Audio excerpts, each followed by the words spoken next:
Good morning, guys. Welcome back to my channel, Rider Nada Motor Diaries. Today is day 29 and I would be riding from Hyderabad towards Solapur. The main task before I start today's ride was to fix the puncture first. Officially, the ride was over by now as all the places on the list were visited and I had to ride back home. The hotel person really helped me a lot. He sent a guy to check for a person who can fix a puncture. He came back and said the puncture shop will open only by 10:30. So I couldn't leave before that. By 10:30 I reminded the boy to check. He went and came back saying that the concerned person will be coming by 2 p.m. I said I cannot wait that long. So I and that boy left to search for someone who can fix the puncture. After some time we found a puncture shop. He asked us to bring only the tire so that he can fix the puncture. Now it was a task to go and remove the tire, bring here, fix the puncture and take it back and fix it on the bike. So we went ahead. There a person denied when we said it's a Himalayan. Might be he never fixed a puncture of it. We then found a person who was old and looked experienced. This time I said it's a Royal Enfield instead of Himalayan. He said bring the bike, I will fix it. So we went to the place, pushed the bike till here. After seeing it he said I thought it would be a bullet, but no problem, I will try. He first studied about it, how to open and fix, as he was doing this for the first time for this type of bike. After seeing all the nuts and bolts, he slowly removed the tire. He removed a small nail which was the reason for the puncture. He fixed the puncture. Now the main task was to fix the tire back. All the three, myself, the boy from the hotel and the puncture guy, put a considerable amount of time. We fixed the tire properly. It was like a war won. This guy said he had been fixing puncture for the last 40 years. And I really enjoyed today's work a lot as I got to know something new and I'm confident that I can fix similar bike again in lesser time. He had a normal pump so filled the air without any measurement, and then the hotel boy took me to another place where we filled the air according to the prescribed pressure. It was already close to noon, so thanked the hotel guys as they were too helpful, and finally left Hyderabad. Initial plan was to ride till Solapur and will ride from Solapur to Mumbai for the last day, but the distance from Solapur to Mumbai was around 394 kilometers approx.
So decided that I will ride past Solapur for some 100 kilometers so that I will have to ride some 300 kilometers for tomorrow. So after some time from Hyderabad, reached Nehru Outer Ring Road where I was stopped at a toll saying bikes are not allowed on this road.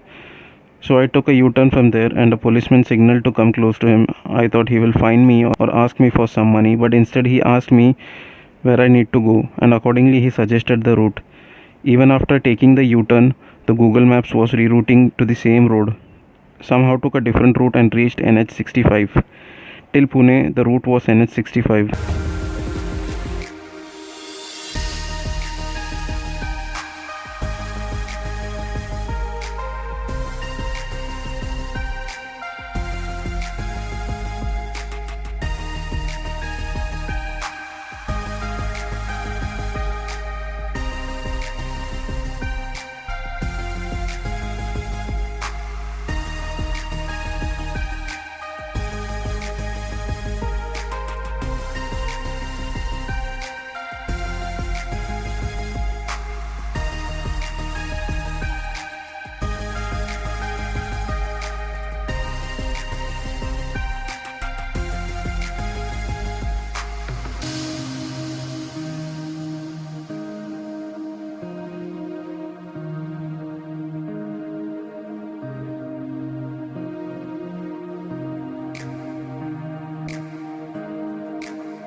and sometime crossed from Telangana border and entered Karnataka.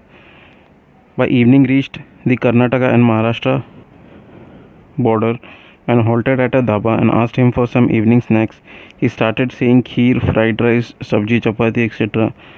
I started to wonder that when these items were included in snacks list, but settled for a burji, scrambled egg and roti. Tea was too good, so I had two tea here and left as it was dark by now.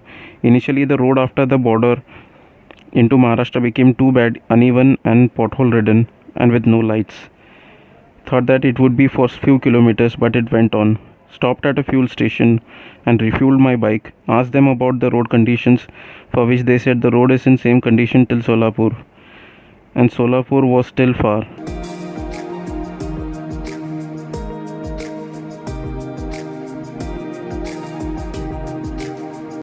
And a lot of construction work was going on the road, and the remaining road was in bad condition. The ride had become hectic by now, so thoughts of halting at Solapur started cropping in my mind. But I kept firm on riding past Solapur. Reached Solapur by 10 pm.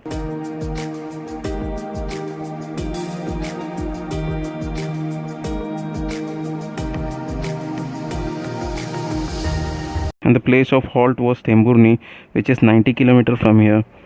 Back to super smooth road. Suddenly the bike was in 5th gear and above 80 km per hour. After bad roads, it was a bliss to ride. Covered the 90 km in 1.5 hours and reached Themburni by 11:30 pm. Went to a hotel, but the rates were very high. Had to go to two more hotels, but the cost was more, as I had to stay only for the night and it was already close to 12 at night.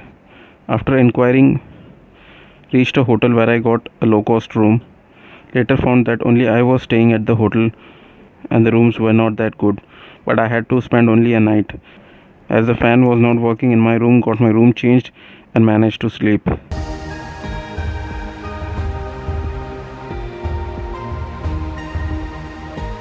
Thank you for watching my vlog. Meet you in the next vlog the next day. Till then, it's a bye bye from Rider Nadar. Let's ride.